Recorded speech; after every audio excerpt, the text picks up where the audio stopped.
ತಟ್ಟದ ದೇವರಿಗೆ ಸ್ತೋತ್ರ ಮಾಡೋಣ. Praise the Lord, hallelujah, amen.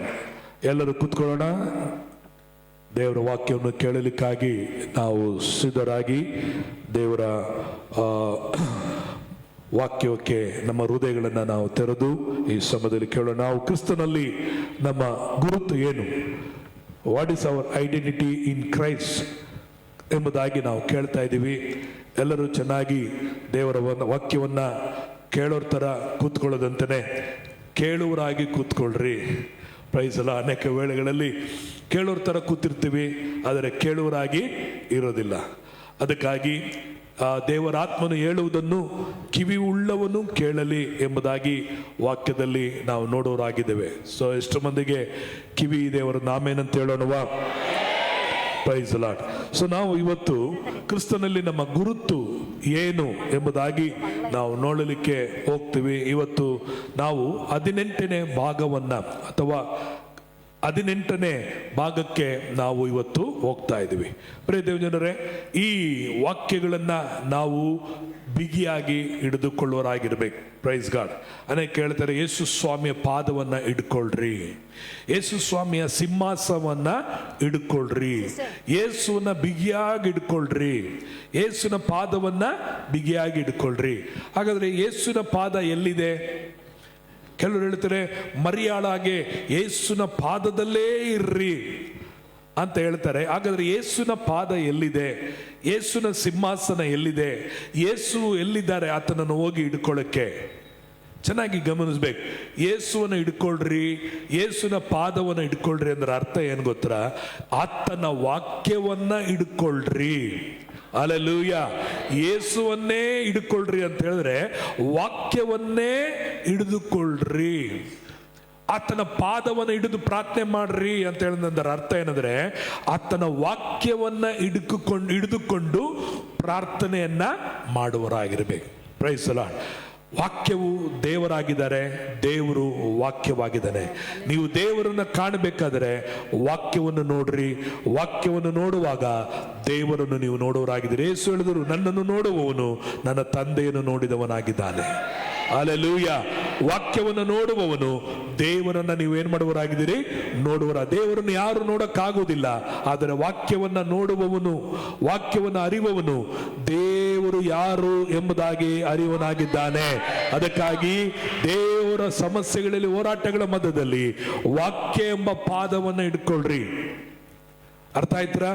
ಆತನ ಸಿಂಹಾಸನ ಅಂದರೆ ಯಾವುದು? ಆತನ ವಾಕ್ಯವೇ ಸಿಂಹಾಸನವಾಗಿದೆ. ಮಹಿಮೆ ಅಂದರೆ ಯಾವುದು? ಆತನ ವಾಕ್ಯವೇ ಮಹಿಮೆ ಆಗಿದೆ. ಆದ್ದರಿಂದ ವಾಕ್ಯವು ಮಹಿಮೆಯು, ವಾಕ್ಯವೇ ಆತನ ಸಿಂಹಾಸನವು, ವಾಕ್ಯವೇ ಯೇಸುವಾಗಿದ್ದಾರೆ, ವಾಕ್ಯವೇ ಆತನ ಪಾದವಾಗಿದೆ. ಆ ಯೇಸು ಎಂಬ ವಾಕ್ಯವನ್ನ, ಪಾದವನ್ನ ಯಾರು ಹಿಡಿದಿರುತ್ತಾರೋ ಅವರೆಂದಿಗೂ ಕದಲುವುದೇ ಇಲ್ಲ. Hallelujah, praise the Lord. ಅದರಿಂದ ಏನೇ ಹೋರಾಟಗಳು ಬಂದಾಗ, ದೇವರೇ ನಿನ್ನ ವಾಕ್ಯದಲ್ಲಿ ಹೀಗೆ ಬರೆದಿದೆ, ನಿನ್ನ ವಾಕ್ಯದಲ್ಲಿ ಹೀಗೆ ಬರೆದಿದೆ, ದೇವರೇ ನಿನ್ನ ವಾಕ್ಯದಲ್ಲಿ ಹೀಗೆ ಬರೆದಿದೆ ಎಂಬುದಾಗಿ ನೀವೇನ್ ಮಾಡಬೇಕು? ಅದನ್ನ ಅರಿಕೆ ಮಾಡಿ ನಂಬಿ ವಿಶ್ವಾಸವನ್ನು ಇಡುವಾಗ ಕರ್ತನ ಮಹಿಮೆಯನ್ನು ನೀವು ಕಾಣುವಂತರಾಗಿರ್ತೀರಿ. ಇವತ್ತು ಕ್ರಿಸ್ತನಲ್ಲಿ ನಮ್ಮ ಗುರುತು ಏನೆಂಬುದಾಗಿ ನೋಡಬೇಕಾದ್ರೆ, ದೇವರು ನಮ್ಮನ್ನ, ಆತನು ಈ ಲೋಕದಲ್ಲಿ ಆತನು ನಾವಾಗಿ ನಡಿಲಿಕ್ಕಾಗೋದಿಲ್ಲ, ನಾವಾಗಿ ಚಲಿಸಲಿಕ್ಕಾಗೋದಿಲ್ಲ, ನಾವಾಗಿ ಏನನ್ನು ಮಾಡಕ್ಕಾಗೋದಿಲ್ಲ. ಯೇಸು ಹೇಳಿದ್ರು, ನನ್ನನ್ನು ಬಿಟ್ಟು ನೀವು ಏನನ್ನು ಮಾಡಲಾರರಿ, ನನ್ನನ್ನು ಬಿಟ್ಟು ನೀವು ಏನನ್ನು ಮಾಡಲಾರರಿ. ಅದರ ಅರ್ಥ, ನಾನು ನಿಮ್ಮನ್ನು ನಡೆಸದೆ ಹೋದರೆ, ನಾನು ನಿಮಗೆ ಬೋಧಿಸದೆ ಹೋದರೆ, ನಾನು ನಿಮಗೆ ಕಲಿಸದೆ ಹೋದರೆ, ನಾನು ನಿಮ್ಮನ್ನು ನಡೆಸದೆ ಹೋದರೆ ನೀವು ಏನನ್ನು ಮಾಡಲಿಕ್ಕೆ ಆಗೋದಿಲ್ಲ. ಆಗೋದ್ರಿಂದ ನಾವು ರೋಬೋಟ್ಗಳಲ್ಲ, ಕಂಪ್ಯೂಟರ್ಗಳಲ್ಲ, ತಾನಾಗಿ ನಾವೇ ಕೆಲಸವನ್ನು ಮಾಡಲಿಕ್ಕಾಗಿ ದೇವರು ನಮ್ಮನ್ನ ನಡೆಸುವವನಾಗಿದ್ದಾನೆ. ನಮ್ಮ ಕ್ರಿಸ್ತನಲ್ಲಿ ಗುರುತು ಏನಂದ್ರೆ, ನಾವು ನಡೆಸಲ್ಪಡುವವರಾಗಿದ್ದೇವೆ. ಆದಿಯಿಂದಲೇ ಆದಾಮ ಅವಳನ್ನ ದೇವರು ಸೃಷ್ಟಿ ಮಾಡಿದ ದಿನದಿಂದಲೇ ಅವರು ತಾನಾಗಿ ಏನನ್ನೂ ಮಾಡಕ್ಕಾಗಲಿಲ್ಲ. ದೇವರು ಅವರಿಗೆ ಆಜ್ಞಾಪಿಸಿದ ಪ್ರಕಾರವಾಗಿ ಅವ್ರೇನ್ ಮಾಡಿದ್ರು, ತೋಟವನ್ನ ಕಾಯುವರಾಗಿದ್ದರು. ಅಲ್ಲಿ ಏದೇನ್ ತೋಟದಲ್ಲಿ ಇದ್ರು, ಅಲ್ಲಿ ಕಾರ್ಯವನ್ನ ನಿರ್ವಹಿಸುವಂತರಾಗಿದ್ದರು. ಅದಕ್ಕೆ ದೇವರು ಹೇಳಿದಾಗಿನೂ ಮಾಡಿದ್ರು, ಅದೇ ಸಮಯದಲ್ಲಿ ಸೈತಾನನು ಹೇಳಿದಾಗಿನೂ ಅವರು ಮಾಡಲ್ಪಡು. ಅದಕ್ಕೆ ಮನುಷ್ಯರಾದ ನಾವು ಹೇಗಿದ್ದೀವಿ ಅಂದ್ರೆ, ಒಂದು ಹಡಗೋ, ಒಂದು ಕಾರು, ಒಂದು ಬೈಕ್ ಇದ್ದಾಗೆ. ಎಷ್ಟೇ ಲಕ್ಷ ರೂಪಾಯಿ ಬೈಕ್ ಆದರೂ, ಕಾರ್ ಆದರೂ ಅದನ್ನ ತಾನಾಗಿ ಅದು ಓಡಿಸಕ್ಕೆ ಆಗಲ್ಲ. ಅದಕ್ಕೆ ಏನ್ ಬೇಕಾಗಿದೆ, ಯಾರಾದರೂ ಒಬ್ರು ಡ್ರೈವರ್ ಬೇಕಾಗಿದೆ. ಡ್ರೈವರ್ ಇಲ್ದೇನೆ ಗಾಡಿ ಅದು ಚಲಾಯಿಸಲಿಕ್ಕೆ ಆಗುವುದಿಲ್ಲ. ಅದೇ ತರ ನಮ್ಮ ಜೀವನದಲ್ಲಿ ನಮಗೆ ಡ್ರೈವರ್ ಒಬ್ರು ಇಲ್ಲದಿದ್ದರೆ ನಾವು ನಡೆಯಲ್ಪಡಲಿಕ್ಕೆ ಆಗುವುದಿಲ್ಲ. ಅದಕ್ಕೆ ನಿಮ್ಮ ಡ್ರೈವರ್ ಯಾರು? ಯೇಸು ಕ್ರಿಸ್ತನು ನಿಮ್ಮ ಡ್ರೈವರ, ಅಥವಾ ನಿಮ್ಮ ಮನಸ್ಸು ನಿಮಗೆ ಡ್ರೈವರ, ಅಥವಾ ಸೈತಾನನು ನಿಮಗೆ ಡ್ರೈವರ, ಅಥವಾ ಲೋಕವು ನಿಮಗೆ ಡ್ರೈವರ? ಯಾರು ನಿಮಗೆ ಡ್ರೈವರ್ ಆಗಿದ್ದಾರೆ? ಯಾರು ನಿಮ್ಮನ್ನ ನಡೆಸಬೇಕು? ಯಾರಿಗೆ ನೀವು ನಿಮ್ಮನ್ನ ಒಪ್ಪಿಸಿ ಕೊಡುತ್ತೀರೋ ಅವರು ನಿಮ್ಮನ್ನು ಕಡೆಯವರೆಗೂ ನಡೆಸುವನಾಗಿದ್ದಾನೆ. ಆದುದರಿಂದ ಯೇಸು ಒಳ್ಳೆಯ ಕುರುಬನು. ಆತನು ಹಸಿರು ಹುಲ್ಲುಗಾವಲುಗಳಲ್ಲಿಯೂ ವಿಶ್ರಾಂತಿಕರ ನೀರಿನ ಬಳಿಗೆ ನಿಮ್ಮನ್ನು ಆತನು ನಡೆಸುವನಾಗಿದ್ದಾನೆ, ಬರಮಾಡುವವನಾಗಿದ್ದಾನೆ. ಅದಕ್ಕಾಗಿ ಪ್ರೇರೆ, ನಾವು ನಮ್ಮ ಹೃದಯವನ್ನ, ನಮ್ಮ ಯೋಚನೆಗಳನ್ನ, ನಮ್ಮ ಮನಸ್ಸುಗಳನ್ನ ನಾವು ಲೋಕಕ್ಕೂ ಸೈತಾನನಿಗೂ ಡೋಂಟ್ ಡಿಸ್ಟರ್ಬ್, ಏನ್ ಮತ್ತೆ ಮಾಡಕ್ ಹೋಗ್ಬೇಡ್ರಿ, ಎಲ್ಲ ಸರಿ ಇದೆ. ಓಕೆ. ಮನುಷ್ಯರಿಗೂ ಬೇರೆ ಯಾರಿಗೂ ನೀವೇನ್ ಮಾಡಕ್ ಹೋಗ್ಬೇಡ್ರಿ, ನಿಮ್ಮ ಜೀವನವನ್ನ ಕೊಟ್ಟು ನಡೆಸಲಿಕ್ಕೆ ಹೋಗ್ಬೇಡ್ರಿ. ಇವತ್ತು ನಿಮ್ಮನ್ನೇ ಪರೀಕ್ಷೆ ಮಾಡಿ ನೋಡ್ಕೊಳ್ರಿ, ಯಾರು ನಿಮ್ಮನ್ನ ನಡೆಸುತ್ತಿದ್ದಾರೆ. ನೀವಾಗಿ ನೀವು ನಡೆಸ್ಕೊಂಡು ಹೋಗ್ತಾ ಇದ್ದೀರಾ, ಅಥವಾ ನಿಮ್ಮ ಹಿಂದೆ ಯಾವ ಶಕ್ತಿ ನಿಮ್ಮನ್ನ ನಡೆಸ್ತಾ ಇದೆ? ಪ್ರೇರೆ, ಕ್ರಿಸ್ತನು ನಮ್ಮಲ್ಲಿ ಬಂದಿರಲಿಕ್ಕೆ ಕಾರಣ ಯಾಕೆಂದರೆ ನಮ್ಮನ್ನು ನಡೆಸುವುದಕ್ಕಾಗಿ ಬಂದಿದ್ದಾನೆ. ಕ್ರಿಸ್ತನು ನಮ್ಮಲ್ಲಿ ಬಂದು ಆತನು ಏನೋ ಒಂದು ಮೂರ್ತಿಯಾಗಿ ಕೂತ್ಕೊಳ್ಳಕ್ಕೆ ನಮ್ಮೊಳಗೆ ಬಂದಿಲ್ಲ. ಆತನು ನಮ್ಮೊಳಗೆ ಬಂದಿರುವುದು ನಡೆಸುವುದಕ್ಕಾಗಿ ಬಂದಿದ್ದಾನೆ. ಎಲ್ಲರಿ, ಯೇಸು ನಮ್ಮೊಳಗೆ ಬಂದಿರುವುದು ಏನಕ್ಕಾಗಿ? ಎಲ್ಲರೆಲ್ಲರೂ ಯೇಸು ಬಂದಿರುವುದು ಏನಕ್ಕಾಗಿ? ನಿಮ್ಮ ತಂದೆ ತಾಯಿಗಳು ನಿಮ್ಮನ್ನ ಹೇಗೆ ನಡೆಸುತ್ತಾರೋ ಅದಕ್ಕಿಂತಲೂ ದೇವರು ನಮ್ಮನ್ನ ನಡೆಸುವಂತವನಾಗಿದ್ದಾನೆ. ನಾವೆಲ್ಲರೂ ಬೆಳೆದಿರುವುದು ಯಾರೋ ನಮ್ಮನ್ನ ನಡೆಸಿರ್ತಾರೆ. ತಂದೆ ತಾಯಿಗಳು ನಮ್ಮನ್ನು ನಡೆಸಿರ್ತಾರೆ, ಸ್ಕೂಲಲ್ಲಿ ಟೀಚರ್ಸ್ಗಳು ನಮ್ಮನ್ನು ನಡೆಸಿರ್ತಾರೆ, ಚಿಕ್ಕಮ್ಮ, ದೊಡ್ಡಪ್ಪ, ಅಣ್ಣ, ತಮ್ಮಂದರು, ಅಕ್ಕ ನಮ್ಮನ್ನ ನಡೆಸಿರ್ತಾರೆ. ಹಾಗೆಯೇ ಪ್ರೇರೆ, ನಾವು ನಡೆಸಲ್ಪಡುವವರು. ಅದಕ್ಕಾಗಿ ನಮ್ಮನ್ನು ನಡೆಸದೆ ಹೋದರೆ ನಾವು ನಡಿಲಿಕ್ಕೆ ಆಗೋದಿಲ್ಲ. ಸಣ್ಣ ವಯಸ್ಸಲ್ಲಿ ಮಗುವನ್ನ ತಂದೆ ತಾಯಿಗಳು ಕೈ ಹಿಡಿದು ನಡೆಸುತ್ತಾರೆ. ನಡೆಯುವಾಗ ಮಕ್ಕಳು ಭಯ ಪಡುತ್ತೆ, ಎದುರುತ್ತೆ, ಎಲ್ಲಿ ಬಿದ್ದೋಗ್ತೀನೋ, ನನ್ನನ್ನು ಯಾಕೆ ಹಿಂಗೆ ನಡೆಸ್ತಾರೆ, ನನಗೆ ಯಾಕೆ ಹಿಂಗೆ ತೊಂದರೆ ಕೊಡ್ತಾರೆ ನಡೆಸಬೇಕೆಂಬುದಾಗಿ ಅಂತೇಳಿ ಮಕ್ಕಳು ತಪ್ಪಾಗಿ ಯೋಚನೆ ಮಾಡ್ತವೆ. ಆದರೆ ನಡಿಲಿಕ್ಕೆ ಕಲ್ತ ಮೇಲೆ ನಡೀತಾನೆ ಇರ್ತಾರೆ, ನಡಿಲಿಕ್ಕೆ ಕಲ್ತ ಮೇಲೆ ಓಡಲಿಕ್ಕೆ ಪ್ರಾರಂಭಿಸುವಂತರಾಗಿರ್ತಾರೆ. ಹಾಗೆ ನಮ್ಮ ದೇವರು ನಿಮ್ಮನ್ನು ಕೈ ಹಿಡಿದವನು. ಆತನು ಕಡೆ ಹಿಡಿದು ಏನಕ್ಕಾಗಿ ಅಂದರೆ ನಿಮ್ಮನ್ನ ನಡೆಯನ್ನ ಕಲಿಸುವುದಕ್ಕಾಗಿ, ನಿಮಗೆ ನಡತೆಯನ್ನ ಹೇಳ್ಕೊಡುವುದಕ್ಕಾಗಿ.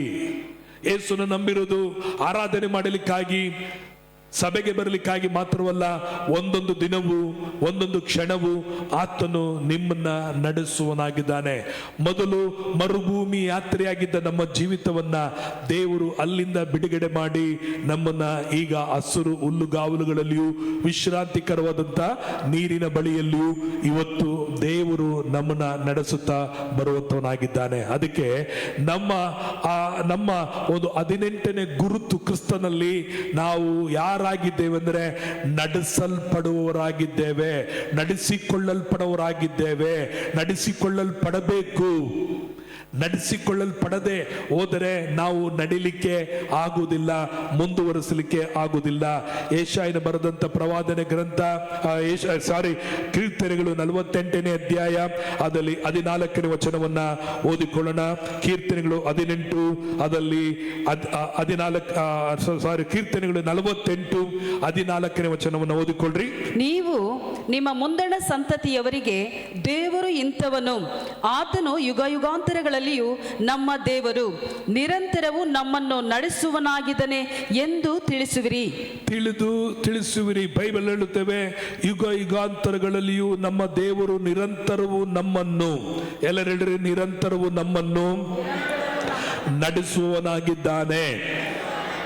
ಎಲ್ಲರೂ ನಿರಂತರವೂ ನಮ್ಮನ್ನು ನಡೆಸುವನಾಗಿದ್ದಾನೆ.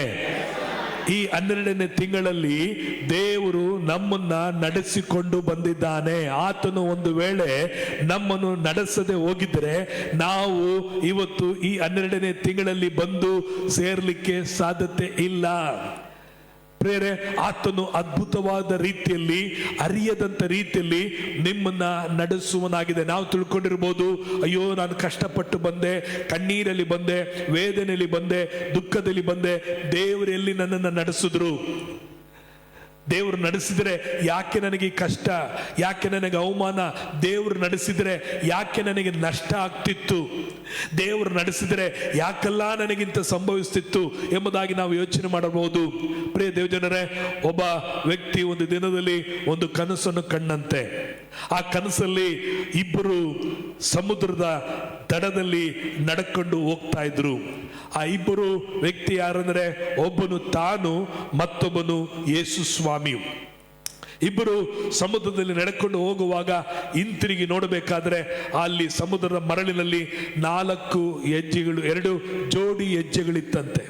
ಆಗ 2 ಜೋಡಿ ಹೆಜ್ಜೆಗಳಲ್ಲಿ ಆತನು ನೋಡಬೇಕಾದ್ರೆ ಯೇಸು ಹೇಳಿದ್ರು, ಮಗನೇ ನಾನು ನಿನ್ನೊಂದಿಗಿದ್ದೇನೆ, ನಾನು ನಿನ್ನನ್ನ ಕರಡಿದ್ದೇನೆ, ನಾನು ನಿನ್ನನ್ನು ನಡೆಸುತ್ತಿದ್ದೇನೆ ಎಂಬುದಾಗಿ.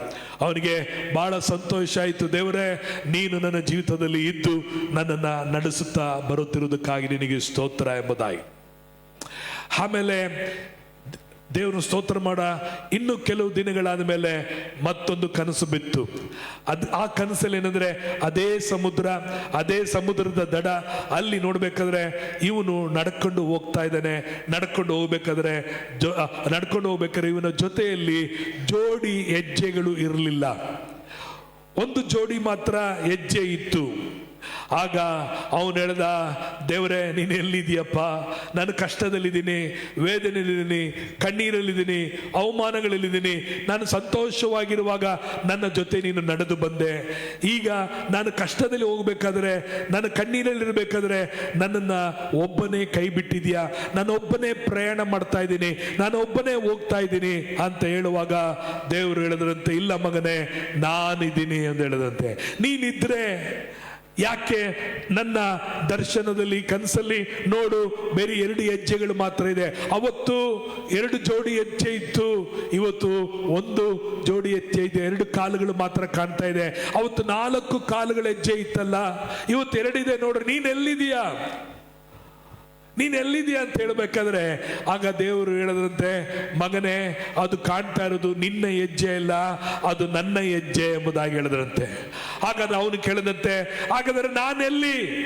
ಆಗ ದೇವರು ಹೇಳಿದ್ರೆ, ನೀನು ನನ್ನ ಮೇಲೆ ಇದೆಯಾ, ನನ್ನ ತೋಳಿನಲ್ಲಿದೆಯಾ, ನಾನು ನಿನ್ನನ್ನು ಒತ್ತುಕೊಂಡು ಕಷ್ಟದಲ್ಲಿ ದುಃಖದಲ್ಲಿರುವಾಗ ನನ್ನ ತೋಳಲ್ಲಿ ನಿನ್ನನ್ನು ಒತ್ತುಕೊಂಡು ಹೋಗ್ತಾ ಇದ್ದೀನಿ ಎಂಬುದಾಗಿ ದೇವರು ಆತನಿಗೆ ಹೇಳಿದಾಗ ದೇವರಿಗೆ ಸ್ತೋತ್ರ ಹೇಳದಂತೆ, ದೇವರೇ ಸಂತೋಷವಾಗಿರುವಾಗ ನನ್ನ ಜೊತೆಯಲ್ಲಿ ನೀನು ಬಂದೆ, ಕಣ್ಣೀರಲ್ಲಿರುವಾಗ ದುಃಖದಲ್ಲಿರುವಾಗ ನೀನು ನನ್ನ ಒತ್ತುಕೊಂಡು ನಡೆಸುತ್ತಾ ಇರುವುದಕ್ಕಾಗಿ ನಿನಗೆ ಸ್ತೋತ್ರ ಎಂಬುದಾಗಿ ಹೇಳಿದನು. ಪ್ರಿಯರೇ, ಈ ಲೋಕದಲ್ಲಿ ನಮ್ಮನ್ನು ನಡೆಸುವವನು ಒಳ್ಳೆಯ ಕುರುಬನಾಗಿದ್ದಾನೆ, ನಮಗಾಗಿ ಜೀವವನ್ನು ಕೊಟ್ಟವನಾಗಿದ್ದಾನೆ. ಅದಕ್ಕಾಗಿ ಈ ವರ್ಷದಲ್ಲಿ ನಿನ್ನನ್ನು ದೇವರಿಗೆ ಸಮರ್ಪಿಸಿಕೊಡ್ರಿ, ಸಂಪೂರ್ಣವಾಗಿ ಒಪ್ಪಿಸಿಕೊಡ್ರಿ. ಈಗ ನಾನಿದ್ದೇನೆ ಸ್ವಾಮಿ, ನೀನು ನನ್ನನ್ನು ಸಂಪೂರ್ಣವಾಗಿ ನಡೆಸು. ಈ 25ರಲ್ಲಿ ನಿನ್ನನ್ನು ನಡೆಸಿದ ಕರ್ತನು 26ರಲ್ಲಿಯೂ ದೇವರು ಎಬೆನೇಜರಾಗಿ ನಿನ್ನನ್ನು ಕೈ ಬಿಡದೆ ನಡೆಸುವವನಾಗಿದ್ದಾನೆ. ಹಲ್ಲೆಲೂಯ. ಈ 25ರಲ್ಲಿ ನೀನು ಜೀವನದಲ್ಲಿ ಮೇಲು ಕೀಳುಗಳು ಬಂದಿರಬಹುದು, ಅವಮಾನಗಳು ಬಂದಿರಬಹುದು, ಸಂತೋಷಗಳು ಬಂದಿರಬಹುದು, ಆಶೀರ್ವಾದಗಳು ಬಂದಿರಬಹುದು. ಎಲ್ಲದರಲ್ಲಿ ದೇವರು ನಿನ್ನನ್ನ ನಡೆಸುವನಾಗಿದ್ದಾನೆ. ನಿನ್ನನ್ನು ನಡೆಸಲಿಕ್ಕಾಗಿನೇ ದೇವರು ಆತನು ಕರೆದವನಾಗಿದ್ದಾನೆ. ಕೀರ್ತನೆಯಲ್ಲಿ ನಾವು ನೋಡುತ್ತೇವೆ 32ನೇ ಅಧ್ಯಾಯ 8ನೇ ವಚನವನ್ನು ನಾವು ಓದಿಕೊಳ್ಳೋಣ. ಕೀರ್ತನೆ 32:8 ನಾವು ಓದಿಕೊಳ್ಳುವ. ಯೆಹೋವನು ನಿನ್ನನ್ನು ಉಪದೇಶಿಸಿ ನಡೆಯಬೇಕಾದ ಮಾರ್ಗವನ್ನು ತಿಳಿಸುವೆನು, ನಿನ್ನನ್ನು ಕಟಾಕ್ಷಿಸಿ ಆಲೋಚನೆ ಹೇಳುವೆನು ಅನ್ನುತ್ತಾನಲ್ಲ. Praise the lord. ಇಲ್ಲಿ ದೇವರ ವಾಕ್ಯದಲ್ಲಿ ನೋಡುತ್ತೇವೆ, ಯೆಹೋವನು ನಿನ್ನನ್ನು ಉಪದೇಶಿಸಿ ನಡೆಯಬೇಕಾದ ಮಾರ್ಗವನ್ನು ತಿಳಿಸುವೆನು, ನಿನ್ನನ್ನು ಕಟಾಕ್ಷಿಸಿ ಆಲೋಚನೆಯನ್ನು ಹೇಳುವೆನು. ಪ್ರೇರೆ, ದೇವರು ಹೇಳ್ತಾನೆ, ನಾನು ನಿನ್ನನ್ನು ನಡೆಸುವೆನು, ನಿನ್ನನ್ನು ಓಡಿಸುವೆನು, ಶಿಕ್ಷಿಸುವೆನು, ಮುರಿಯುವೆನು, ದಂಡಿಸುವೆನು, ಪರೀಕ್ಷಿಸುವೆನು, ಕೊಲ್ಲುವೆನು,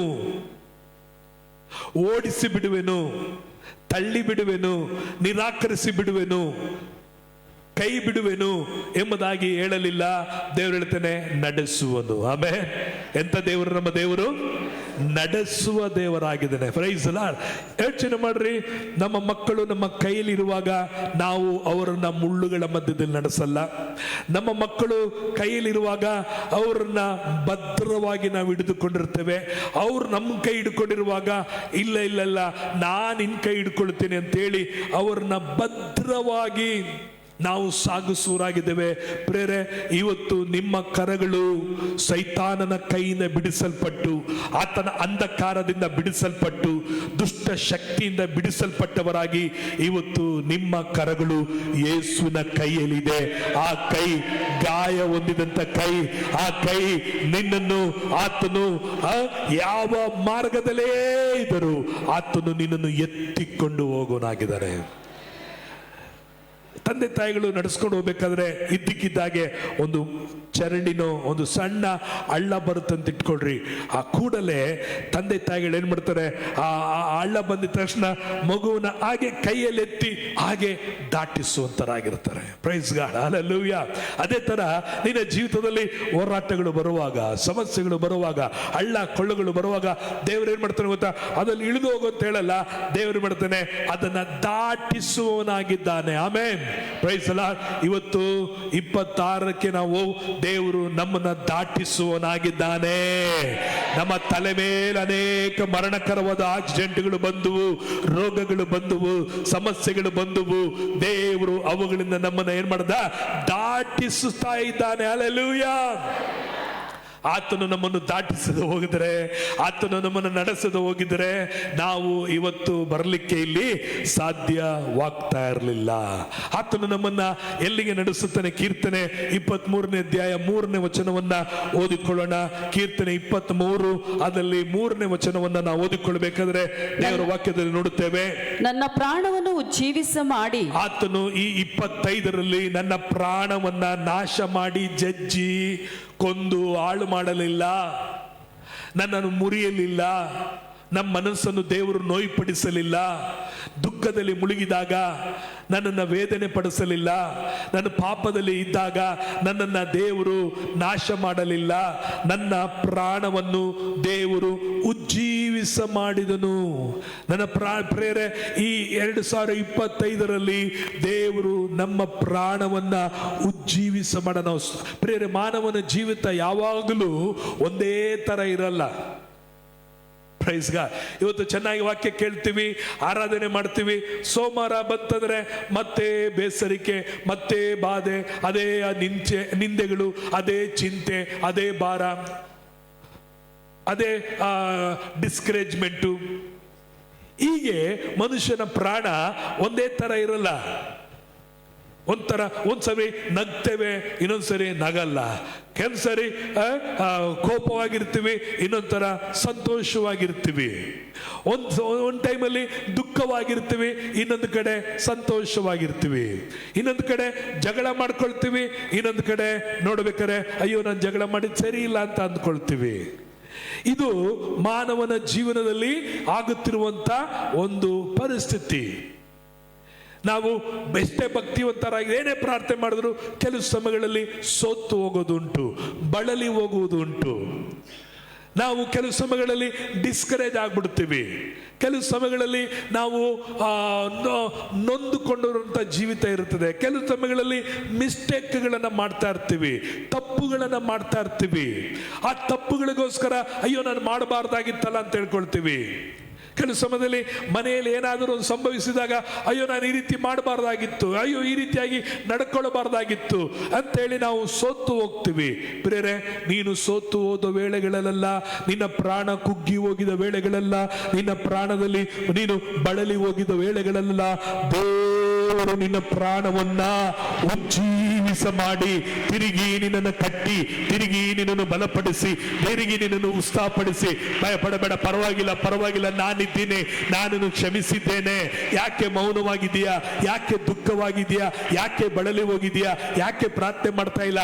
ಪರವಾಗಿಲ್ಲ ಬಿಡು, ನಾನೆಲ್ಲವನ್ನು ಕ್ಷಮಿಸಿದ್ದೇನೆ, ನಾನು ನಿನ್ನನ್ನು ಕೈ ಬಿಡುವುದಿಲ್ಲ, ನಾನು ನಿನ್ನನ್ನು ತೊರೆದು ಬಿಡುವುದಿಲ್ಲ, ನಾನಿರುವಾಗ ನಿನಗೆ ಯಾಕೆ ಚಿಂತೆ, ನಾನಿರುವಾಗ ನಿನಗೆ ಯಾಕೆ ಭಯ ಅಂತ ಹೇಳಿ ನಿನ್ನನ್ನು ಸೋತು ಹೋದ ವೇಳೆಗಳಲ್ಲಿ, ಮನ ಮುರಿದ ವೇಳೆಗಳಲ್ಲಿ ಬರೆಯನ್ನು ಹಾಕದೆ, ಗಾಯದ ಮೇಲೆ ಬರೆಯನ್ನು ಎಳೆದಂತೆ ನೀನು ಗಾಯವಾಗಿರುವ ವೇಳೆಗಳಲ್ಲ ನಿನ್ನನ್ನು ಉಜ್ಜೀವಿಸ ಮಾಡುವನಾಗಿದ್ದಾನೆ.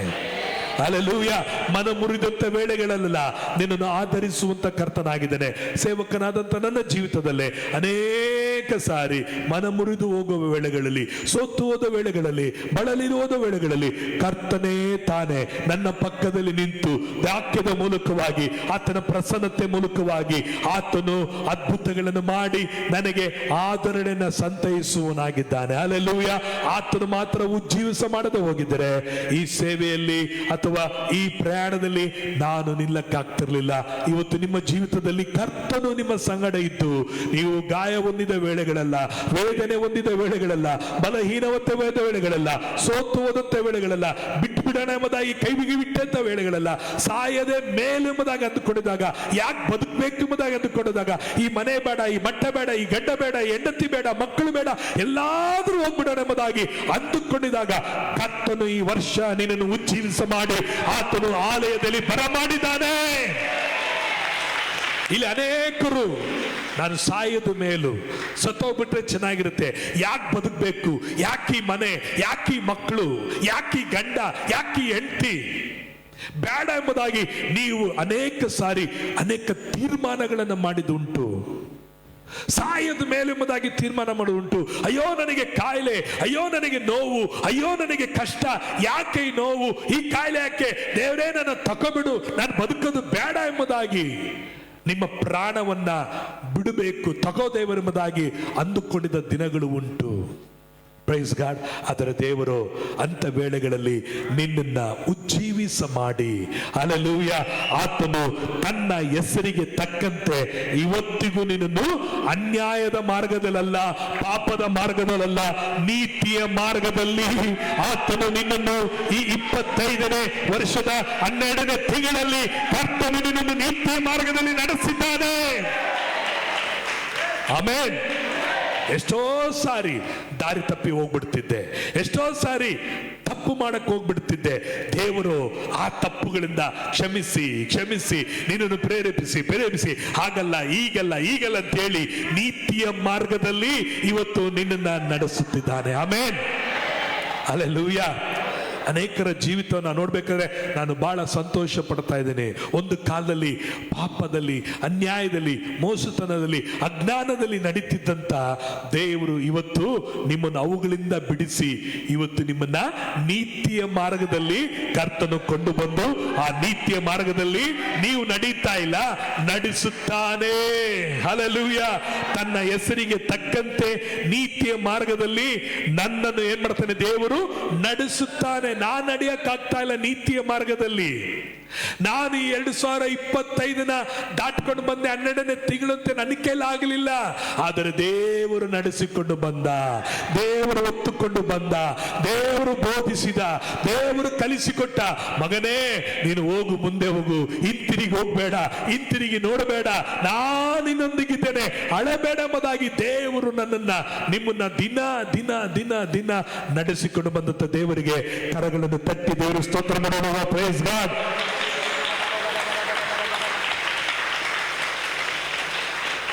ಆಮೆನ್. ಹಲ್ಲೆಲೂಯಾ. ಅಬ್ರಾಮನು ಶಾಪಗ್ರಸ್ತವಾದಂಥ ಒಂದು ಊರಲ್ಲಿದ್ದ. ಶಾಪಗ್ರಸ್ತ ಊರಂತ ತಿಳ್ಕೊಳ್ರಿ, ಅಲ್ಲೇನು ಬಡತನ ಬಂಜೆ ಇರಲಿಲ್ಲ, ಶ್ರೀಮಂತಿಕೆ ಆದಂಥ ಊರು. ಅವರಪ್ಪ ಒಬ್ಬ ದೊಡ್ಡ ಶ್ರೀಮಂತನು, ಅಬ್ರಾಮನು ಒಬ್ಬ ದೊಡ್ಡ ಶ್ರೀಮಂತನಾಗಿದ್ದ. ಇವನಿಗೆ ದೇವರು ಹೇಳಿದ್ರು, ಇನ್ನು ಸ್ವದೇಶವನ್ನ, ಬಂಧು ಬಳಗವನ್ನ, ತಂದೆ ಮನೆಯನ್ನು ಬಿಟ್ಟು ನಾನು ತೋರಿಸೋ ದೇಶಕ್ಕೆ ಹೊರಟು ಹೋಗು. ಯಾವ ಊರು, ಯಾವ ದಿಕ್ಕು, ಯಾವ ಊರು ಪಕ್ಕದಲ್ಲಿದೆ, ಎಡಗಡೆನ ಬಲಗಡೆನ, ಉತ್ತರಕ್ಕ ದಕ್ಷಿಣಕ್ಕ, ಪೂರ್ವಕ್ಕ ಪಶ್ಚಿಮಕ್ಕ, ಯಾಕೆಂದ್ರೆ ದೇವರು ಹೇಳುವಾಗ ಆತನು ಉತ್ತರ ದಕ್ಷಿಣ ಪೂರ್ವ ಪಶ್ಚಿಮ ಅಲ್ಲ ಅಂತ ಹೇಳಲ್ಲ. ಯಾಕಂದ್ರೆ ಹಂಗೆ ಹೇಳ್ಬಿಟ್ರೆ ನಾವೇನ್ ಮಾಡ್ತೀವಿ ಅಂದ್ರೆ, ನಾವೇ ನನಗೆ ಗೊತ್ತು ನನಗೆ ಗೊತ್ತು ನನಗೆ ಗೊತ್ತು ಅಂತ ಏನ್ ಮಾಡ್ಬಿಡ್ತೀವಿ, ನಾವೇ ಹೋಗ್ಬಿಡ್ತೀವಿ. ಕಲಿಯ ತನಕ ಅದೇನೋ ವಿದ್ಯೆ ಅಂತೆ, ಕಲ್ತ ಮೇಲೆ ಮಂಗ ವಿದ್ಯೆ ಅಂತ ಹೇಳ್ತಾರೆ. ಕೆಲವ್ರಿಗೆ ಹಾಗೇನೆ ಸ್ವಲ್ಪ ಏನಾದರೂ ಗೊತ್ತಾಗ್ಬಿಟ್ರೆ ನನಗೆಲ್ಲ ಗೊತ್ತು. ಒಬ್ಬ ಸಭೆಯಲ್ಲಿ ಇದ್ದ, ಅವತನು ಪುಡಾರಿಯಾಗಿದ್ದ ಅಂತೇಳಿ ನಮ್ಮ ಚರ್ಚಲ್ಲಿ ತಂದು ಬಿಟ್ಟಿದ್ರು. ಅವನಿಲ್ಲಿ 4 ದಿನ ಏನು ಮಾಡ್ದ, ಪೇಂಟಿಂಗ್ ಕೆಲಸಕ್ಕೆ ಹೋದ. ಪೇಂಟಿಂಗ್ ಕೆಲಸಕ್ಕೆ ಹೋಗಿ 1 ವಾರ ಆಯಿತು. 1 ವಾರ ಆದಮೇಲೆ ವಿಸಿಟಿಂಗ್ ಕಾರ್ಡ್ ಹೊಡ್ಕೊಂಬಂದ. ವಿಸಿಟಿಂಗ್ ಕಾರ್ಡಲ್ಲಿ ಪೇಂಟರ್ ಪ್ರಪೋಸರ್ ಅಂತ ಹೇಳಿ ಹಾಕಿ, ಅವನ ನಂಬರ್ ಹಾಕಿ, ಅವನ ಹೆಸರು, ಬ್ರಷ್ ಡೇ ಗೊತ್ತಿಲ್ಲ, ಪೇಂಟ್ ಯಾವ ಬಣ್ಣ ಅಂತ ಗೊತ್ತಿಲ್ಲ, ಮಿಕ್ಸಿಂಗ್ ಗೊತ್ತಿಲ್ಲ, ಯಾವ ಬಣ್ಣ ಹಾಕಿದ್ರೆ ಯಾವ ಬಣ್ಣ ಬರುತ್ತೆ ಅಂತ ಗೊತ್ತಿಲ್ಲ. ಆದರೆ ಪೇಂಟರ್ ಅಂತ ವಿಸಿಟಿಂಗ್ ಕಾರ್ಡ್ ಹಾಕಿ ಅವನೇನು ಮಾಡ್ದ, ಹೆಸರು ನೋಡ್ಕೊಂಬಂದ. ಪ್ರೇರೆ ಆಗ ಆತನ ಹೇಳಿದೆ, ನನಗೆಲ್ಲ ಗೊತ್ತು. ಬ್ರಷ್ ಹಿಡಿಗೆ ಹೊಡೆದ, 2 ದಿನ ಹೋಗಿ ಹೊಡೆದ, ನನಗೆಲ್ಲ ಗೊತ್ತು ಅಂತೇಳಿ ಆತನೇ ಮಾಡ್ದ, ಕಲ್ತ. ಅದಕ್ಕೆ ಕೆಲಸ ಮೇಲೆ ನಾವು ಹಾಗೇನೆ, ಎಲ್ಲ ಗೊತ್ತು ನನಗೆ. ಪ್ರೇಯರ್ ಗೊತ್ತು, ಬೈಬಲ್ ಗೊತ್ತು, ಅಬ್ರಾಮ ಗೊತ್ತು, ಪಾಸ್ಟರ್ ಗೊತ್ತು, ಆ ಚರ್ಚ್ ಗೊತ್ತು, ಆ ಪಾಸ್ಟರ್ ಗೊತ್ತು, ಆ ಊರು ಗೊತ್ತು, ಎಲ್ಲ ಗೊತ್ತು ಗೊತ್ತು ಗೊತ್ತು ಅಂತ ಹೇಳಿ ನಾವೇನ್ ಮಾಡ್ತೀವಿ, ಹೋಗ್ಬಿಡ್ತೀವಿ. ಅದಕ್ಕೆ ದೇವರು ಏನ್ ಮಾಡ್ತಾನೆ ಅಂದ್ರೆ, ಆತನು ಮಾರ್ಗಗಳನ್ನ ಆತನಿಗೆ ಮಾತ್ರ ಗೊತ್ತಿರುತ್ತೆ. ಅದಕ್ಕೆ ಆತನೇ ನಮ್ಮನ್ನ ಏನ್ ಮಾಡ್ಬೇಕಂತಿದ್ದಾನೆ, ನಡೆಸಬೇಕಂತಿದ್ದಾನೆ. Praise God. ಗಾಡಿಗೆ ಎಲ್ಲಿ ಬೇಕಾದ್ರೂ ಓಡುತ್ತೆ, ಆದರೆ ನಡೆಸೋರು ಬೇಕು. ಅದೇ ತರ ನಿನ್ನ ಜೀವಿತದಲ್ಲಿ ನೀನು ಎಲ್ಲಿಗೆ ಹೋಗ್ಬೇಕು, ಏನಾಗಿರಬೇಕು, ಎಲ್ಲಿ ಇರಬೇಕು ಎಂಬುದಾಗಿ ದೇವರು ಚೆನ್ನಾಗಿ ಗೊತ್ತಿದ್ದಾನೆ. ಆತನಿಗೆ ಗೊತ್ತಿಲ್ಲಿರುವುದು ಯಾವುದು ಇಲ್ಲ. ಆತನು ನಡೆಸಿದ್ರೆ ಬೆಸ್ಟ್ ಆಗಿ ನಡೆಸ್ತಾನೆ. Hallelujah, praise god. ಐಗುಪ್ತದಲ್ಲಿ ಇಸ್ರೇಲರು ವರ್ಸ್ಟ್ ಆಗಿದ್ರು, ಅವ್ರನ್ನ ಬೆಸ್ಟ್ ಆದ ಜಾಗಕ್ಕೆ ಕರ್ಕೊಂಡು ಹೋದ. ಹಲ್ಲೆಲೂಯಾ. ಅಬ್ರಾಮನು ಶಾಪಗ್ರಸ್ತವಾದ ಊರಿನಲ್ಲಿದ್ದ, ಅವನನ್ನ ವಾಗ್ದಾನದ ದೇಶಕ್ಕೆ ದೇವರು ಅವನನ್ನ ಕರ್ಕೊಂಡು ಹೋದ್ರು. ನಾನು ಹೇಳ್ತೀನಿ ಪ್ರೇರೆ, ಅಬ್ರಾಮನಿಗೆ ಉತ್ತರ ದಕ್ಷಿಣ ಪೂರ್ವ ಪಶ್ಚಿಮ ಹೇಳಿಲ್ಲ, ನೀನು ಹೋಗು ಅಂತ ಹೇಳ್ದ. ಹೋಗ್ಬೇಕಾದ್ರೆ ನಾನು ಹೆಂಗ್ ಹೋಗು ಅಂತ ಹೇಳ್ತೇನೆ, ಹಂಗ ಹೋಗು. ಬಲಕ್ಕೆ ತಿರುಗಂದ್ರೆ ಬಲಕ್ಕೆ ತಿರುಗು, ಎಡಕ್ಕೆ ತಿರುಗಂದ್ರೆ ಎಡಕ್ಕೆ ತಿರುಗು, ಹಿಂದಕ್ಕೆ ಬಾ ಅಂದ್ರೆ ಹಿಂದಕ್ಕೆ ಬಾ, ಮುಂದಕ್ಕೆ ಹೋಗಂದ್ರೆ ಮುಂದಕ್ಕೆ ಹೋಗು, ನಿಂತ್ಕೋ ಅಂತ ಹೇಳಿದ್ರೆ ನಿಂತ್ಕೋ. Praise God. ಹಲ್ಲೆಲೂಯಾ. ಸೇಮ್ ದೇವರು ನಮ್ಮನ್ನ ಅದೇ ತರ ಇವತ್ತು ಮುಂದಕ್ಕೆ ಹೋಗು ಅಂತ ಹೇಳಿದ್ರೆ ಮುಂದಕ್ಕೆ ಹೋಗ್ರಿ, ಅಲ್ಲಿ ಹೋಗ್ಬೇಡ ಅಂತ ಹೇಳಿದಾಗ ಹೋಗ್ಬೇಡ್ರಿ, ಎಡಕ್ಕೆ ತಿರುಗ್ಕೊ ಅಂತ ಹೇಳಿದಾಗ ಎಡಕ್ಕೆ ತಿರುಗ್ಕೊಳ್ರಿ, ಬಲಕ್ಕೆ ತಿರುಗ್ಕೊ ಅಂತ ಹೇಳಿದಾಗ ಬಲಕ್ಕೆ ತಿರುಗ್ಕೊಳ್ರಿ. ಟ್ರಾಫಿಕ್ ಅಲ್ಲಿ 3 ತರವಾದಂತ ಸಿಗ್ನಲ್ ಲೈಟ್ ಅನ್ನ ನೋಡ್ತೀವಿ. ಒಂದು ರೆಡ್, ಗ್ರೀನು, ಯೆಲ್ಲೋ. ಈ 3 ನಮಗೆ ಒಳ್ಳೆದಕ್ಕಾಗಿದೆಯಾ ಕೆಟ್ಟದಕ್ಕಾಗಿದೆಯಾ? ಒಳ್ಳೆದಕ್ಕಾಗಿನೇ ಇದೆ. ದೇವರ ಮಾರ್ಗದರ್ಶನಗಳು ಎಲ್ಲವೂ ನಮಗೆ ಒಳ್ಳೆದಕ್ಕಾಗಿದೆಯಾ ಕೆಟ್ಟದಕ್ಕಾಗಿದೆಯಾ? ಅನೇಕರು ತಿಳ್ಕೊಳ್ಳಿದ್ರೆ, ಅಯ್ಯೋ ದೇವರು ಮಾರ್ಗ ಕೇಳಿದ್ರೆ, ದೇವ್ರ ಮಾತು ಕೇಳಿದ್ರೆ ಆಗುತ್ತಾ, ದೇವ್ರ ಮಾತು ಕೇಳಿದ್ರೆ ನಡೆಯುತ್ತಾ, ವಾಕ್ಯ ಪ್ರಕಾರ ಹೋದ್ರೆ ಆಗುತ್ತ ಪಾಸ್ಟ್ರೆ? ಅದೆಲ್ಲ ನಡೆಯಲ್ಲ ಪಾಸ್ಟ್ರೆ. ವಾಕ್ಯ ಪ್ರಕಾರ ಹೋಗ್ಬಿಟ್ರೆ ನಾವು ಅಜ್ಜ ಚಾತಿಗಳಾಗ್ಬಿಡ್ತವೆ. ವಾಕ್ಯ ಪ್ರಕಾರ ಹೋಗ್ಬಿಟ್ರೆ ಅದೆಲ್ಲ ನಡೆಯಲ್ಲ. ಅಯ್ಯೋಯ್ಯೋಯ್ಯೋ ಕಷ್ಟ ಪಾಸ್ಟ್ರೆ ಅಂತ ಹೇಳಿ ತಾವಾಗಿನೇ ಮಾರ್ಗವನ್ನ, ತಾವಾಗಿನೇ ಸ್ವಂತವಾದಂತ ಆಲೋಚನೆ ಪ್ರಕಾರವಾಗಿ ನಡ್ಕೊಳಕ್ ಹೋಗ್ತಾರೆ. ಮನುಷ್ಯನಿಗೆ ಸರಳವಾಗಿ ತೋರುವ ದಾರಿ ಒಂದುಂಟು, ಕಟ್ಟ ಕಡೆಗೆ ಮರಣವಾಗಿ ಕಾಣಲ್ಪಡ್ತದೆ, ಕಣ್ಣೀರಾಗಿ ಕಾಣಲ್ಪಡ್ತದೆ. ಅಯ್ಯ ಅಮ್ಮ ಚೆನ್ನಾಗಿ ಕೇಳ್ರಿ, ದೇವರ ಮಾರ್ಗದಲ್ಲಿ ನಡೆಯಿರಿ. ಆ ಮಾರ್ಗದಲ್ಲಿ ಕಾರ್ಗತ್ತಲು ಕಣಿವೆ ಇದ್ದರೂ ಆತನ ಕೋಲು, ಆತನ ದೊಣ್ಣೆಯು ನಿನಗೆ ಆಧರಣೆಯನ್ನ, ಧೈರ್ಯವನ್ನು ಕೊಡುತ್ತದೆ. ದೇವರ ಮಾರ್ಗದಲ್ಲಿ ನಡೆಯಿರಿ. ಕೆಂಪು ಸಮುದ್ರಗಳು ಬಂದರೂ ಅದು ವಿಭಾಗವಾಗುತ್ತವೆ. ಯೇಸುವಿನ ಮಾರ್ಗದಲ್ಲಿ ನಡೆಯಿರಿ, ಹಿಂದೆ ಪಾರೋನು ಸೈನ್ಯವು ಬಂದರೂ ನಿಮಗೆ ಯಾವ ಕೇಡು ಸಂಭವಿಸದು. ಕರ್ತನು ಪಾರೋನನ ಸೈನ್ಯಕ್ಕೂ ಕೆಂಪು ಸಮುದ್ರದ ಮಧ್ಯದಲ್ಲಿ ಅದ್ಭುತಗಳನ್ನು ಮಾಡುವ ದೇವರು. ಹಲ್ಲೆಲೂಯಾ. ಅಬ್ರಾಮನು ಹೊರಟ, ಅವನೊಂದಿಗೆ ಅವನ ಸಹೋದರನಾಗಿರುವಂತ ಲೋಟನು ಹೊರಟನು. ಅಲ್ಲಿ ಆಶೀರ್ವಾದ ಹೆಚ್ಚಾಯಿತು, ಅಭಿವೃದ್ಧಿ ಆಯಿತು. ಆಗ ಏನಾಯ್ತು, ಅಲ್ಲಿ ಮಿಸ್ಅಂಡರ್ಸ್ಟ್ಯಾಂಡಿಂಗ್ ಆದಾಗ ಅಬ್ರಾಮನು ಹೇಳ್ತಾನೆ, ನೀನು ಎಡಕ್ಕೆ ಹೋದ್ರೆ ನಾನು ಬಲಕ್ಕೆ ಹೋಗ್ತೇನೆ, ನೀನ್ ಬಲಕ್ಕೆ ಹೋದ್ರೆ ನಾನು ಎಡಕ್ಕೆ ಹೋಗ್ತೇನೆ ಎಂಬುದಾಗಿ. ಕೂಡಲೇ ಲೋಟನು ಏನ್ ಮಾಡ್ದ, ಅಣ್ಣ ನೀನು ಹೇಳು, ನಿನ್ನ ಮಾತನ್ನ ನಾನು ಕೇಳ್ತೀನಿ.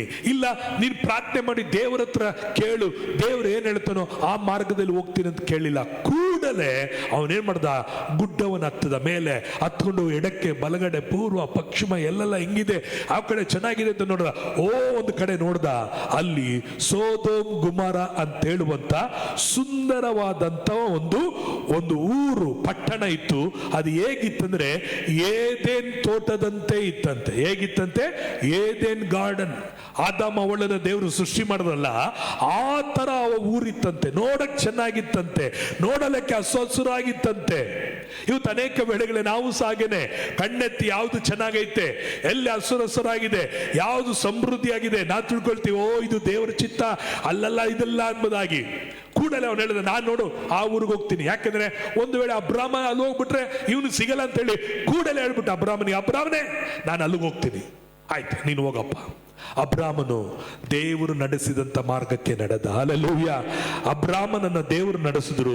ಸೋದೋಮನನ್ನ ಲೋಟನು ತಾನು ಸೋದೋಮನ್ನ ಆರಿಸ್ಕೊಂಡ. ಅಲ್ಲಿ ಏನಾಯ್ತಂದ್ರೆ ಅಲ್ಲಿ ಭಯಂಕರವಾದಂತ ದೇವರ ಕೋಪ ಉಂಟಾಯಿತು. ಆ ಊರು ಪಟ್ಟಣ ನಾಶವಾಯಿತು. ಆ ಲೋಟನ ಸಂತತಿಯಿಂದ ಒಂದು ದುಷ್ಟ ಸಂತತಿ ಬಂತಾಯಿತು. ನೀನು ಮಾಡೋ ತಪ್ಪು, ನೀನು ಮಾಡುವ ಅಪರಾಧ, ನಿನ್ನ ಸಂತತಿಗೆ ಅದೇನು ಉಂಟಾಗುತ್ತೆ, ದೊಡ್ಡ ಕೊಡ್ಲಿ ಏಟು ಬೀಳುತ್ತೆ. ತಂದೆ ತಾಯಿಗಳು ನೀವು ಮಾಡಿರೋ ಪಾಪ, ನೀವು ತೆಗೆದುಕೊಳ್ಳುವ ರಾಂಗ್ ಆದ ಡಿಸಿಷನ್ಗಳು, ಈ 2025ರಲ್ಲಿ ಏನೆಲ್ಲ ರಾಂಗ್ ಆದ ಡಿಸಿಷನ್ ತೆಗೆದುಕೊಂಡ್ರೋ ಅದು ನಿನಗೂ ಮಾತ್ರ ಅಲ್ಲ, ನಿನ್ನ ಸಂತತಿಗೆ, ನಿನ್ನ ಕುಟುಂಬಕ್ಕೆ ಅದು ಮುಂದೊಂದು ದಿನ ಅದು ದೊಡ್ಡ ಆಪತ್ತಾಗಿ ಮಾರ್ಪಡುವಂತದಾಗಿದೆ. ಅದಕ್ಕೆ ನೀನು ಎಡಕ್ಕಾದರೂ ಬಲಕ್ಕಾದರೂ ತಿರುಗಿಕೊಳ್ಳುವಾಗ ಯೆಶಾಯ 30ನೇ ಅಧ್ಯಾಯ 21ನೇ ವಚನವನ್ನು ಓದಿಕೊಳ್ಳೋಣ. ಯೆಶಾಯ 30ನೇ ಅಧ್ಯಾಯ 21ನೇ ವಚನವನ್ನು ಓದಿಕೊಳ್ಳ್ರಿ. ಯೆಶಾಯ 30:21. ನೀವು ಬಲಕ್ಕಾಗಲಿ ಎಡಕ್ಕಾಗಲಿ ತಿರುಗಿಕೊಳ್ಳುವಾಗ ಇದೇ ಮಾರ್ಗ, ಇದರಲ್ಲೇ ನಡೆಯಿರಿ ಎಂದು ನಿಮ್ಮ ಹಿಂದೆ ಆಡುವ ಮಾತು ನಿಮ್ಮ ಕಿವಿಗೆ ಬೀಳುವುದು. ಇಲ್ಲಿ ಯೆಶಾಯನು ಹೇಳ್ತಾನೆ ಪ್ರವಾದನೆಯಾಗಿ, ನೀವು ಬಲಕ್ಕಾಗಲಿ ಎಡಕ್ಕಾಗಲಿ, ಎಲ್ಲ ಹೇಳ್ರಿ, ಬಲಕ್ಕಾಗಲಿ ಎಡಕ್ಕಾಗಲಿ, ಎಲ್ಲರೂ ಜೋರಾಗಿ ಹೇಳೋಣ, ಎಡಕ್ಕಾಗಲಿ ಬಲಕ್ಕಾಗಲಿ. ಏನಂತೆ? ಎಲ್ಲರೂ ಹೇಳ್ರಿ, ಏನಂತೆ? ಸ್ವಲ್ಪ ತಿರುಗಿ ನೋಡ್ರಿ, ಎಡಗಡೆ ಬಲಗಡೆ ತಿರುಗಿಡ್ರಿ. ಹಲ್ಲೆಲೂಯಾ. ಎಡಗಡೆ ಯಾರಿದ್ದಾರೆ, ಬಲಗಡೆ ಯಾರಿದ್ದಾರೆ? ಅಲ್ಲೂರ ಪ್ರೈಸ್ ಗಾಡ್. ನೀವು ಎಡಕ್ಕಾಗಲಿ ಈ ಯಾತ್ರೆಯಲ್ಲಿ, ಈ ಜೀವನದಲ್ಲಿ ಕ್ರಿಸ್ತನ ನಂಬಿದ ಮೇಲೆ ಎಡಕ್ಕಾಗಲಿ ಬಲಕ್ಕಾಗಲಿ ಏನ್ ಮಾಡ್ಬೇಡ್ರಿ. ಆ ಎಡ ಅಂದ್ರೆ ಕೆಟ್ಟದು, ಬಲ ಅಂದ್ರೆ ಒಳ್ಳೇದು. ಇಲ್ಲೆಲ್ಲ ಬಲ ಅಂದ್ರೆ ಸರಿ ಇಲ್ಲ, ಎಡ ಅಂದ್ರೆ ಸರಿ. ಎಲ್ಲ ಎಡ ಬಲ ನೋಡ್ಬೇಡ್ರಿ. ರಾವು ಕಾಲ ಒಳ್ಳೆ ಕಾಲ ನೋಡ್ಬೇಡ್ರಿ, ವಾರ ನೋಡ್ಬೇಡ್ರಿ, ದಿನ ನೋಡ್ಬೇಡ್ರಿ. ಕೆಲವರು ಇನ್ನೂ ವಾರ ನೋಡೋರಾಗಿದ್ದಾರೆ, ದಿನ ನೋಡೋರಾಗಿರ್ತಾರೆ. ಬೆಕ್ಕು ಹೋದ್ರೆ ನೋಡ್ತಾರೆ ಮಧ್ಯದಲ್ಲಿ, ಇನ್ನು ಮನುಷ್ಯರು ನೋಡ್ತಾರೆ, ಅದು ನೋಡ್ತಾರೆ. ಯಾರು ನೋಡ್ತಾ ಇದ್ರಿ ಇವತ್ತು ಪ್ರಿಯರೇ? ಎಡಕ್ಕಾಗ್ಲಿ ಬಲಕ್ಕಾಗಲಿ ನೋಡ್ಬೇಡ್ರಿ. ಎಂತ ವ್ಯಕ್ತಿಗಳನ್ನು ನೋಡ್ಬೇಡ್ರಿ. ಎಡಬಲ ಬಲಬಲ, ಇವರು ನನಗೆ ಎಡಗೈ ಇದ್ದಂಗೆ, ಇವರು ಬಲಗೈ ಇದ್ದಂಗೆ. ಎಡಗೈನು ನಂಬೇಡ, ಬಲಗೈ ನಂಬೇಡ. ಯೇಸು ಸ್ವಾಮಿ ಅಕ್ಕಪಕ್ಕದಲ್ಲಿ ಎಡಕ್ಕೆ ಬಲಕ್ಕಿದ್ದಂಥವ್ರು ಯಾರು? ಇಬ್ರು ಕಳ್ರೆ ಇದ್ರು. ನೀನು ಯಾರನ್ನ ಎಡಕ್ಕೆ ಬಲಕ್ಕೆ ಅಂತ ಇಟ್ಕೊಂಡಿರ್ತೀಯೋ, ಇವರೇ ನನಗೆ ಎಡಬಲ, ಇವರೇ ನನಗೆ ಬಲ ಆ ಬಲಗಡೆದ ಬಲ ಅಂತ ಹೇಳ್ಕೊಂಡಿದ್ರೆ ಅವರೇ ನಿನಗೆ ಏನಾಗಿರ್ತಾರೆ? ಶತ್ರುಗಳಾಗಿರ್ತಾರೆ. ಮೂಗಿನಲ್ಲಿ ಉಸಿರಾಡುವ ಮನುಷ್ಯರಲ್ಲಿ ಭರವಸೆ ಇಡಬೇಡ್ರಿ, ಅವ್ರನ್ನ ನೋಡ್ಬೇಡ್ರಿ, ತಿರುಗಬೇಡ್ರಿ ಅವ್ರ ಕಡೆಗೆ. ದೇವರನ್ನ ಬಿಟ್ಟು ಅವ್ರ ಕಡೆಗೆ ತಿರುಗಿಕೊಳ್ಬೇಡ, ದೇವರನ್ನ ಬಿಟ್ಟು ಮನುಷ್ಯರ ಕಡೆಗೆ ತಿರುಗಿಕೊಳ್ಬೇಡ, ದೇವರನ್ನ ಬಿಟ್ಟು ಇವ್ರನ್ನ ನಂಬಲಿಕ್ಕೆ ಹೋಗ್ಬೇಡ. ಎಡಕ್ಕಾಗಲಿ ಬಲಕ್ಕಾಗಲಿ ತಿರುಗಿಕೊಳ್ಬೇಡ್ರಿ. ಇವತ್ತು ಯಾರ ಕಡೆ ತಿರುಗಿಕೊಂಡಿದ್ರಿ? ನಂಬಿಕೆಯನ್ನು ಹುಟ್ಟಿಸನು ಪೂರೈಸನಾಗಿರುವ ಯೇಸು ಕ್ರಿಸ್ತನನ್ನೇ ನೀವು ದೃಷ್ಟಿಸಿ ನೋಡೋರಾಗಿರಿ. ಆತನು ನಿಮ್ಮ ನಂಬಿಕೆಯನ್ನು ಹುಟ್ಟಿಸಿದವನು, ಆತನೇ ಪೂರೈಸಿದವನಾಗಿದ್ದಾನೆ. ಆತ ನಿಮ್ಮನ್ನು ಕರ ಹಿಡಿದವನು, ಕಡೆಯವರೆಗೂ ದಡಕ್ಕೆ ಸೇರಿಸುವವನು ಆತನೇ ಆಗಿದ್ದಾನೆ. ಹಲ್ಲೆಲೂಯಾ. ನಮ್ಮ ದೇವರ ಸಹಾಯ ವಸ್ತು ಯಾವಾಗಲೂ ನಿಮಗೆ ಸಿದ್ಧವಾಗಿದೆ. ಅದಕ್ಕೆ ನಾವು ಬಿದ್ದರೂ ದೇವರ ಕೈಲಿ ಮಾತ್ರ ಬೀಳೋಣ, ಮನುಷ್ಯರ ಕೈಲಿ ಬೀಳೋದು ಬೇಡ, ಮನುಷ್ಯರು ನಂಬೋದು ಬೇಡ, ಆಶೀರ್ವಾದಗಳನ್ನ ನಂಬಿಕೊಂಡು ಹೋಗೋದು ಬೇಡ, ಅಭಿವೃದ್ಧಿನ ನಂಬಿಕೊಂಡು ಹೋಗೋದು ಬೇಡ, ಅವ್ರು ನಂಬಿಕೊಂಡು ಹೋಗೋದು ಬೇಡ, ಪ್ರವಾದಿಗಳನ್ನ ನಂಬಿಕೊಂಡು ಹೋಗಬೇಡ, ಅದನ್ನ ನಂಬಿಕೊಂಡು ಇದಕ್ಕನ್ನು ನಂಬಿಕೊಂಡು ಬೇಡ. ಎಡಕ್ಕಾಗಲಿ ಬಲಕ್ಕಾಗಿ ತಿರುಗಿಕೊಳ್ಬೇಡ. ತಿರುಗಿಕೊಳ್ಳುವಾಗ ಇದೇ ಮಾರ್ಗದಲ್ಲಿ ಇದರಲ್ಲೇ ನಡೆಯಿರಿ ಎಂದು ನಿಮ್ಮ ಹಿಂದೆ ಆಡುವ ಮಾತು ನಿಮಗೆ ಕಿವಿಗೆ ಬೀಳುವುದು. ದೇವರು ಮಾತಾಡ್ತಾನೆ ಸಭೆಯಲ್ಲಿ. ದೇವರ ಆತ್ಮನ ಹೇಳುವುದನ್ನು ಕಿವಿ ಉಳ್ಳನು ಕೇಳಲಿ. ಬೈಬಲ್ ಓದುವಾಗ ದೇವರು ಮಾತಾಡ್ತಾನೆ, ದರ್ಶನಗಳ ಮೂಲಕವಾಗಿ ಮಾತಾಡ್ತಾನೆ. 3 ಮಂದಿ ಜೋಯಿಷರು ಯೇಸುವನ್ನ ಆರಾಧನೆ ಮಾಡಿ ವಾಪಸ್ ತಿರುವಾಗ ಅವರಿಗೆ ದೇವರು ಹೇಳಿದ್ರು, ನೀವು ಬಂದಂತ ಮಾರ್ಗದಲ್ಲಿ ವಾಪಸ್ ಹೋಗ್ಬೇಡ್ರಿ, ಬೇರೆ ದಾರಿಯಿಂದ ಹೋಗ್ರಿ. ನೀವು ಬಂದ ದಾರಿಯಿಂದ ಹೋಗ್ಬೇಡ್ರಿ, ಬೇರೆ ದಾರಿಯಿಂದ ಹೋಗ್ರಿ ಎಂಬುದಾಗಿ ಅವ್ರನ್ನ ದೇವರು ನಡೆಸಿದ. ಯೋಸೇಫನು ಮರಿಯಾಳನ್ನ ಸೀಕ್ರೆಟ್ ಆಗಿ ಬಿಟ್ಟು ಬಿಡ್ಬೇಕಂತಿದ್ದ. ದರ್ಶನದಲ್ಲಿ ದೇವರು ಮಾತನಾಡಿ, ನೀನು ಅವಳನ್ನ ಸೇರಿಸಿಕೋ, ಅವಳು ಕನ್ಯೆ ಎಂಬುದಾಗಿ ದೇವರು ಯೋಸೇಫನ ಸಂಗಡ ಮಾತನಾಡಿ ದೇವರು ಯೋಸೇಫನ ಮಾಡಿದ ತಪ್ಪಿನಿಂದ ತಪ್ಪಿಸಿದ. ಆ ಜೋಯಿಷರು ತಿರುಗಿ ಬಂದಂತ ಮಾರ್ಗದಲ್ಲಿ ನಡೆಸದೆ ಬೇರೆ ಮಾರ್ಗದಲ್ಲಿ ನಡೆಸಿದರು. ನಮ್ಮ ದೇವರು ಮಾರ್ಗವನ್ನ ನಡೆಸುವನಾಗಿದ್ದಾರೆ. ಲೋಕ್ತನು ಅಬ್ರಾಮನನ್ನು ಬಿಟ್ಟು ಅವನೇನ್ ಮಾಡದ, ಆರಿಸ್ಕೊಂಡ ಬೇರೆ ದಾರಿಯನ್ನ. ಪ್ರೇರೆ, ಸಭೆಯನ್ನ ಬಿಟ್ಟು, ಸೇವಕರನ್ನ ಬಿಟ್ಟು, ದರ್ಶನವನ್ನ ಬಿಟ್ಟು, ವಾಗ್ದಾನಗಳನ್ನು ಬಿಟ್ಟು ಏನ್ ಮಾಡ್ಬೇಡ್ರಿ, ಆಚೆ ಈಚೆ ತಿರುಗಿಕೊಳ್ಳಕ್ ಹೋಗ್ಬೇಡ್ರಿ. ನಿಮ್ಮ ದರ್ಶನವನ್ನ ಡೈವರ್ಟ್ ಮಾಡಲಿಕ್ಕೆ ಸೈತಾನನು, ಮನುಷ್ಯರುಗಳು ಅನೇಕರು ಪ್ರಯತ್ನಗಳನ್ನು ಮಾಡುವಂತವರಾಗಿರುತ್ತಾರೆ. ಸೇವೆಯನ್ನ ಬಿಟ್ಟು ಬಿಡಿಸಲಿಕ್ಕೆ ಅನೇಕ ಡೈವರ್ಟ್ಗಳು ಬರುವಂತದ್ದಾಗಿರ್ತದೆ. ಸಭೆಯನ್ನ, ಸೇವಕರನ್ನ ಬಿಟ್ಟು ಎಡಕ್ಕೆ ಬಲಕ್ಕೆ ತಿರುಗಿಕೊಳ್ಳುವಂತ ಅನೇಕ ಆಲೋಚನೆಗಳು ಬರುವಂತದ್ದಾಗಿದೆ. ಎಚ್ಚರವಾಗಿರ್ರಿ ಪ್ರೇರೆ. ಈ 2025 ನಿನ್ನ ಜೀವಿತದಲ್ಲಿ ಈ ರೀತಿಯಾದಂತ ಎಡಕ್ಕೆ ಬಲಕ್ಕೆ ತಿರುಗಿಕೊಳ್ಳುವಂತ ಅನೇಕ ತರವಾದಂತ ಮಾರ್ಗಗಳು ನಿನ್ನ ಮುಂದೆ ಬಂದಾಗ ದೇವರು ನಿನ್ನ ಹತ್ರ ಮಾತನಾಡಿ ಬೇಡ ಆಗ ಹೋಗೋದೆಂಬುದಾಗಿ ನೆಟ್ಟನೆ ಮಾರ್ಗದಲ್ಲಿ ದೇವರು ಇದುವರೆಗೂ ನಡೆಸಿದ್ದಾನೆ. ಇನ್ನು ಮುಂದೆ ನಡೆಸುವಂತ ಸ್ವರಕ್ಕೆ ಕಿವಿಗೊಟ್ಟು ನೀನು ಬದುಕುವುದಾದರೆ ಹಸಿರು ಹುಲ್ಲುಗಾವಲುಗಳಲ್ಲಿ ವಿಶ್ರಾಂತಿಕರ ನೀರಿನ ಬಳಿಗೆ ದೇವರು ನಡೆಸುವನಾಗಿದ್ದಾನೆ. ಪ್ರೇರೆ, ಅಬ್ರಾಮನು ದೇವರು ನಡೆಸಿದ್ರು, ಲೋಟನು ತಾನಾಗಿ ಆರಿಸಿಕೊಂಡ. ಸಭೆಯಲ್ಲಿ 2 ತರವಾದ ಜನರಿರ್ತಾರೆ. ಒಂದು ದೇವರಿಂದ ನಡೆಸಲ್ಪಟ್ಟವರು ಇರ್ತಾರೆ, ಇನ್ನೊಂದು ತಾನಾಗಿ ನಡ್ಕೊಂಡು ಹೋಗುವಂತ ಜನರಿದ್ದಾರೆ. ನೀವು ಎಂತ ಜನರಾಗಿದ್ದೀರಿ? ಯಾವ ಸಭೆಯವರಾಗಿದ್ದೀರಿ? ಯಾವ ತರವಾದಂತ ಮೊದಲಿಗಿತ್ತಿಯಾಗಿದ್ದೀರಿ? ದೇವರು ಹೇಳುವುದನ್ನ ನಾವು ಕೈಗೊಂಡು ನಡೀತೀವ ಅಥವಾ ನಾವಾಗಿ ನಾವು ನಡೆಸ್ಕೊಳ್ತೀವ? ಆತನು ಹೇಳಿದಂತೆ ನಾವು ಮಾಡುವಾಗ, ಆತನು ಹೇಳಿದಂತೆ ನಾವು ಕೇಳುವಾಗ, ಆತನು ಹೇಳಿದಂತೆ ನಾವು ಅನುಸರಿಸುವಾಗ ಅದ್ಭುತಗಳನ್ನು ಕಾಣುತ್ತೀರಿ. ಮರಿಯಾಳು ಹೇಳಿದರು, ಆತನು ನಿಮಗೆ ಏನು ಹೇಳುತ್ತಾನೋ ಹಾಗೆಯೇ ಮಾಡಿರಿ. ಆತನು ನಿಮಗೆ ಏನು ಹೇಳುತ್ತಾನೋ ಹಾಗೆ ಮಾಡಿರಿ. ನೀರು ದ್ರಾಕ್ಷರಸವಾಗಿ ಮಾರ್ಪಡಿಸು. ನಾನು ಹೇಳ್ತೇನೆ, ಈತನು ಏನು ಹೇಳುತ್ತಾನೋ ಆ ಮಾರ್ಗದಲ್ಲಿ ನಡೆಯಿರಿ. ನಿಮ್ಮ ನೀರು ದ್ರಾಕ್ಷರಸವಾಗಿ ಮಾರ್ಪಡುತ್ತದೆ. ನಿಮ್ಮ ಕಹಿಯಾದ ಅನುಭವಗಳು, ಮಾರ ಅನುಭವಗಳು ಸಿಹಿಯಾಗಿ ಮಾರ್ಪಡುವಂತದ್ದಾಗಿದೆ. ಅಬ್ರಾಮನಿಗೆ ಒಂದು ಕಡೆ ಬೇಸರ ಆಯಿತು, ಅಯ್ಯೋ ನನ್ನನ್ನು ಬಿಟ್ಟು ಹೋಗ್ತಾ ಇದ್ದಾನೆ ಎಂಬುದಾಗಿ. ಆದರೂ ದೇವರ ಚಿತ್ತಕ್ಕೆ ಅವನು ಒಡಂಬಟ್ಟು ಮುಂದೆ ಹೋದ. ಬಹುವಾಗಿ, ಬಹಳವಾಗಿ, ಸಕಲ ವಿಧದಲ್ಲಿ ಅಬ್ರಾಮನು ನೀತಿವಂತನಾಗಿರುವ ಅಬ್ರಾಮ ಮಧ್ಯಾಹ್ನದ ಸೂರ್ಯದಂತೆ ಪ್ರಕಾಶಿಸುತ್ತಲೇ ಬಂದ. ಲೋಟನು ಅವನ ಕುಟುಂಬವು ನಾಶವಾಗ್ತಲೇ ಬಂತು. ನಾನು ಹೇಳ್ತೀನಿ, ದೇವರ ಮಾರ್ಗವನ್ನು ಬಿಟ್ಟು ನೀ ಎಲ್ಲೇ ಹೋದ್ರು ನೀನು ಹೋಗಿದ ಸ್ಥಳವು ನಾಶವಾಗುತ್ತದೆ. ಲೋಟನು ಹೋದಂತ ಸ್ಥಳ ನಾಶವಾಯಿತು, ಇದುವರೆಗೂ ಆ ಊರೇ ಇಲ್ಲ. ದಾರಿ ತಪ್ಪಿದ ಮಗ, ಆತನ ತಂದೆಯ ಮಾತನ್ನು ಕೇಳದೆ ಹೋದ. ಅವನು ಹೋದಂತ ಊರಲ್ಲಿ ಬರಗಾಲ ಬಂತು. ನಾನು ಹೇಳ್ತೇನೆ, 2026 ಹಸಿರು ಹುಲ್ಲುಗಾವಲಾಗಿ ವಿಶ್ರಾಂತಿಕರ ನೀರಿನ ಬಳಿಯಲ್ಲಿ ನೀನು ಕಾಣಬೇಕಾದರೆ ಪ್ರೇರೆ ಆತನ ಮಾರ್ಗದಲ್ಲಿ ನಡೆಯಿರಿ, ಆತನ ಆಲೋಚನೆಯಂತೆ ನಡೆಯಿರಿ, ಆತನ ಏನು ಹೇಳ್ತಾನೆ ಹಾಗೆ ಕೇಳ್ರಿ. ಈಗ ಸ್ವಾಮಿ ನಾನಿದ್ದೇನೆ, ನಿನ್ನ ಚಿತ್ತ ನನ್ನಲ್ಲಿ ನೆರವೇರಲಿ. ಮರಿಯಾಳು ಹೇಳಲು, ಈಗೋ ನಿನ್ನ ದಾಸಿ, ಈಗೋ ನಿನ್ನ ದಾಸಿ ನಾನಿದ್ದೇನೆ, ನಿನ್ನ ಚಿತ್ತ ನನ್ನಲ್ಲಿ ನೆರವೇರಲಿ. ಹಲ್ಲೆಲೂಯಾ. ಯಾರ ಚಿತ್ತ ನೆರವೇರಲಿ? ದೇವರ ಚಿತ್ತ ನೆರವೇರಲಿ. ಎಷ್ಟು ಮಂದಿ ಬೆಳಗಿನ ವೇಳೆ ಹೇಳ್ತೀವಿ, ದೇವರೇ ನಿನ್ನ ಚಿತ್ತ ನನ್ನಲ್ಲಿ ನೆರವೇರಲಿ.